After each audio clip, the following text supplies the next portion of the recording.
J'espère sincèrement que vous n'attendez pas les futurs jeux de Warner Bros Games parce qu'à première vue, il faudrait être particulièrement patient. Bonjour à tous, c'est Mathéo et on se retrouve pour une toute nouvelle vidéo actualité.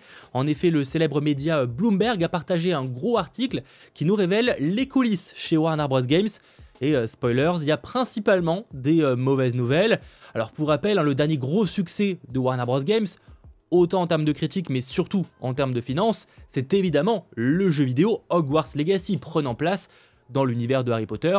Le succès a été total, déjà les critiques ont été plutôt bonnes mais financièrement parlant, c'était le jeu le plus vendu son année de sortie et je pense qu'encore aujourd'hui, même si évidemment les prix etc ont baissé et qu'il y a forcément moins de ventes, ça perdure quand même un minimum. Donc c'est clairement un jeu qui a rapporté énormément d'argent et forcément Warner Bros Games et son entité au-dessus Warner Bros Discovery ont dû se sentir pousser des ailes et ça a été très vite cassé par les jeux qui ont suivi comme Suicide Squad Kill the Justice League, Harry Potter Quidditch Champion et le jeu de combat un peu un Super Smash Bros mais gratuit avec les personnages détenus par Warner Bros qui s'appelait Multiversus et qui va très bientôt fermer ses portes. Ces trois jeux qui sont un peu les derniers gros jeux de Warner Bros Discovery ont tous été des échecs colossaux. Suicide Squad seulement un an après sa sortie, la dernière extension si je puis dire, justement est déjà sortie et à la base c'était quand même prévu pour durer sur plusieurs années, sans parler que les ventes n'ont pas été à la hauteur et les critiques non plus.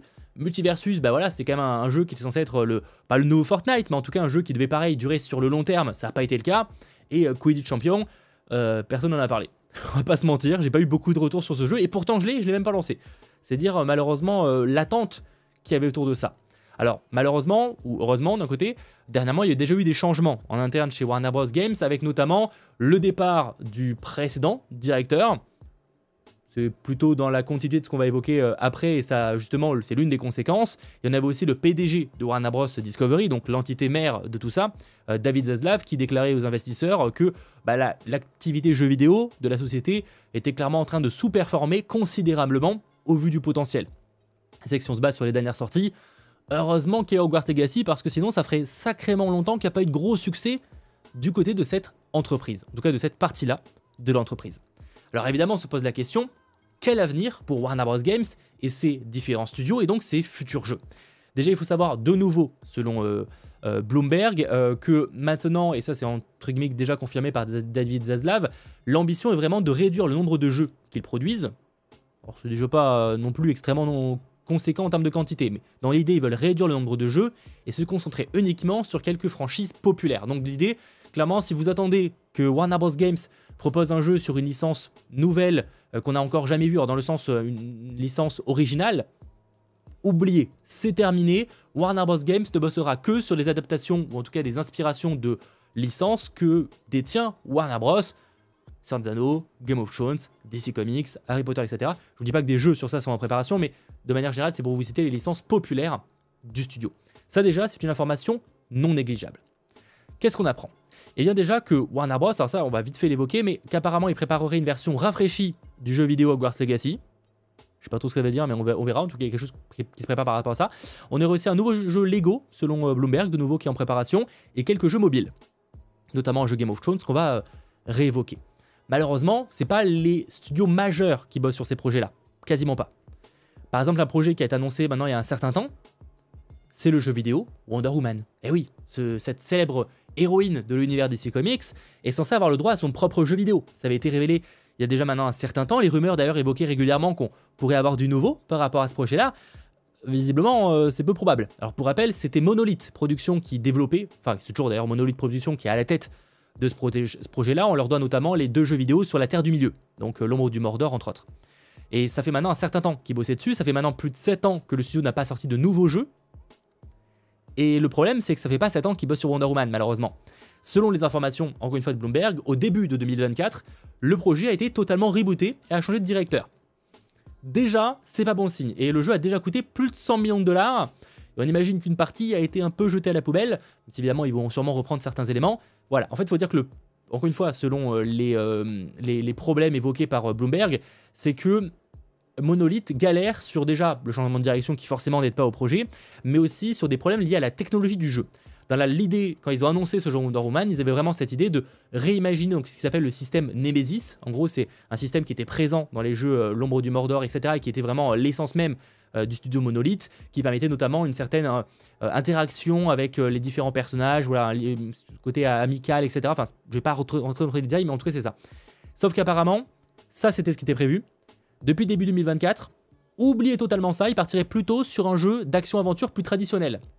Sauf que Monolith, c'est pas leur cœur de cible. Enfin, c'est pas un jeu auquel ils sont forcément habitués. Et on l'a vu dernièrement avec Rocksteady, hein, quand tu mets un studio qui n'est pas habitué à un type de jeu sur un autre truc, ça marche pas tous les jours. Ça marche parfois, mais ça marche pas tous les jours. Donc déjà ça, c'est un vrai problème. Et c'est dommage d'avoir une telle technologie qui avait été tellement appréciée dans les jeux sur la Terre du Milieu et de ne pas le réexploiter dans ce jeu Wonder Woman. Selon les informations de Bloomberg de nouveau, il faudra attendre des années et des années avant d'avoir vraiment le projet qui sort, s'il sort réellement. Ça pue. Et malheureusement, ça va pas s'arrêter là sur les mauvaises nouvelles. On passe ensuite à Warner Bros Games Montréal. Alors pas le studio le plus apprécié en termes de projets sortis, on va pas se mentir parce que Gotham Knight et Arkham Origins sont pas les jeux les plus appréciés de la liste. Alors Arkham Origins, certains vont l'apprécier, mais Gotham Knight au global, je pense qu'il a principalement déçu. Déjà, on a la confirmation que Gotham Knight à l'origine devait bel et bien être un jeu à service Batman sans Batman. Donc en gros, c'était vraiment l'idée à une époque, c'était vraiment de faire des jeux à service, des jeux à service, des jeux à service comme Fortnite, GTA Online, etc. Et comme l'a voulu être Suicide Squad, Kill the Justice League. Ça s'est pas passé exactement comme prévu pour Gotham Knight et donc il est sorti comme il est sorti, c'est-à-dire un jeu complètement raté de mon point de vue. Il semblerait que les dirigeants de ce studio voulaient faire une nouvelle version de Gotham Knight, un peu une version 1.5 qui aurait corrigé certains défauts de son prédécesseur. Il y en avait nombreux. Et sans surprise, Warner Bros a dit non. Mais en même temps, j'ai envie de te dire, vu l'échec du premier jeu, faire une version 1.5, je suis pas convaincu que c'était nécessaire. Donc ça, c'est le premier élément. Donc forcément, ils ont commencé à travailler sur de nouveaux projets. Le premier projet qui a été évoqué, c'était un projet sur John Constantine. Ce personnage-là qui a été incarné notamment au cinéma par Keanu Reeves et qui a eu le droit à sa propre série. Et on imagine qu'on le retrouvera, je l'espère, prochainement sur les écrans. Eh bien, ils ont envisagé de faire un jeu vidéo sur John Constantine. Sauf qu'au final, le projet n'a pas été validé en termes de budget, en termes de ligne directrice, etc. Donc il ne sortira pas. Le projet a été abandonné. Ils ont ensuite, plutôt, en tout cas de côté de Warner Bros, poussé à développer des personnages plus populaires du grand public. Donc Bloomberg cite Joker ou encore Flash. Je suis pas sûr qu'un jeu vidéo Joker soit nécessaire, mais passons sur ce détail. Hein, voilà. Donc ils se concentreraient plutôt sur un jeu Flash. C'est un truc qui est en préparation, un jeu sur le personnage de Flash. Sauf que en 2023, il y a quoi qui est sorti? Le film The Flash, qui a été un échec colossal, et donc le jeu vidéo depuis été abandonné. Voilà. À un moment, c'est un peu dommage. Alors déjà, c'est un peu dommage d'avoir tant de personnages et d'exploiter si peu, mais ça, à la limite, c'est une chose. Et du coup, encore un jeu d'annulé. Dernièrement, du coup, on sait pas vraiment sur quoi bossent les développeurs du coup de Warner Bros Games Montréal. Visiblement, ils seraient un peu impliqués dans le jeu Wonder Woman. En tout cas, ils apporteraient leur aide. Faut dire que c'est un studio qui a souvent apporté son aide à un autre studio de Warner Bros. Donc en soi, pourquoi pas. Et ils travailleraient sur un pitch pour un nouveau jeu basé sur Game of Thrones. Alors ça peut être une super bonne idée. D'ailleurs, qu'attendez-vous Warner Bros pour faire un jeu Game of Thrones, mais un jeu ambitieux parce que là vous le voyez en bas à gauche, il y a aussi un jeu qui s'appelle King's Road qui sortira prochainement, qui est un jeu principalement mobile, même si apparemment il sera dispo sur PC. Mais c'est pas un jeu AAA dans le sens où voilà, on va pas avoir une claque visuelle, c'est un jeu qui va être plus petit avec un petit budget, etc. Et pourquoi vous n'avez pas développé encore un truc par rapport à Game of Thrones? Parce que on parle quand même d'une licence tellement populaire. Tu nous fais un The Witcher-like, mais dans l'univers de Game of Thrones, incroyable. Incroyable, mais malheureusement, si ça arrive un jour, c'est pas pour tout de suite. Malheureusement. Autre studio, alors pour le coup, qui s'en sort bien mieux évidemment au vu du succès de Hogwarts Legacy, c'est Avalanche. Avalanche, ils travaillent donc actuellement sur de nouveaux contenus pour Hogwarts Legacy, histoire de rentabiliser encore plus le projet, et ils bossent aussi sur une suite. Malgré tout, Warner Bros s'inquiète quand même de savoir si le succès pour une suite sera aussi au rendez-vous, parce que forcément, au vu du succès énorme du premier, est-ce qu'il y aura autant de monde qui va suivre, sachant que par exemple des jeux comme, on l'a vu, Quidditch champion de tout à l'heure, c'est pas parce que tu as un jeu Harry Potter que ça suffit pour faire fonctionner. Donc il y aura un gros challenge pour cette suite à Hogwarts Legacy pour qu'elle fonctionne au minimum pour être assez rentable. Et il y a aussi beaucoup de nouveautés à apporter parce que clairement le jeu, avec évidemment, le jeu est à la ramasse sur plein de points, on va dire ça comme ça, par rapport à ce qui peut se faire. Donc il y a un potentiel de fou qui n'est pas assez exploité, clairement. Voilà, ça c'est des informations du côté d'Avalanche. Eux, c'est Harry Potter, Harry Potter, Harry Potter.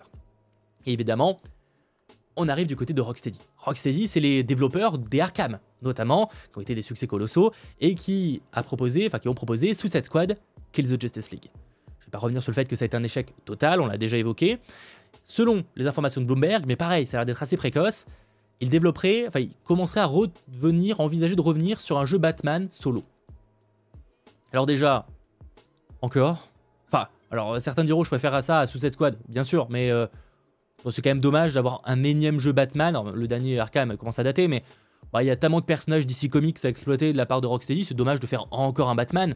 Alors après, si le jeu est qualitatif, allez-y, foncez, mais c'est vrai que c'est quand même, de mon avis, un peu dommage en termes de potentiel. Voilà, quand on sait qu'il y a plein de personnages qui mériteraient d'être développés, un Green Lantern, un Batman, enfin Superman, etc., etc. En tout cas, il bosserait donc sur un nouveau jeu Batman, mais dans tous les cas, et c'est un peu ce qui va revenir pour toute la vidéo, vous l'avez compris, c'est que ces projets-là, ils sont pas très avancés. Et c'est pas prêt de sortir, ça sortira pas l'année prochaine, ça sortira peut-être même pas en 2027, ça sera dans pas mal de temps. C'est des projets qui risquent de prendre du temps si, évidemment encore, ils avancent réellement comme il faut. Et ça, c'est pas dit. Bon, j'espère en tout cas que cette vidéo vous aura intéressé, parce que franchement, je trouvais le sujet particulièrement intéressant. Preuve encore une fois que tu peux avoir de l'or entre les mains, et en proposer des choses pas forcément cool. Voilà, on va pas se mentir. Mais encore une fois, j'attends évidemment vos retours en commentaire. N'hésitez pas à lâcher un petit pouce vers le haut, à vous abonner. Et on se retrouve très vite. Ciao tout le monde.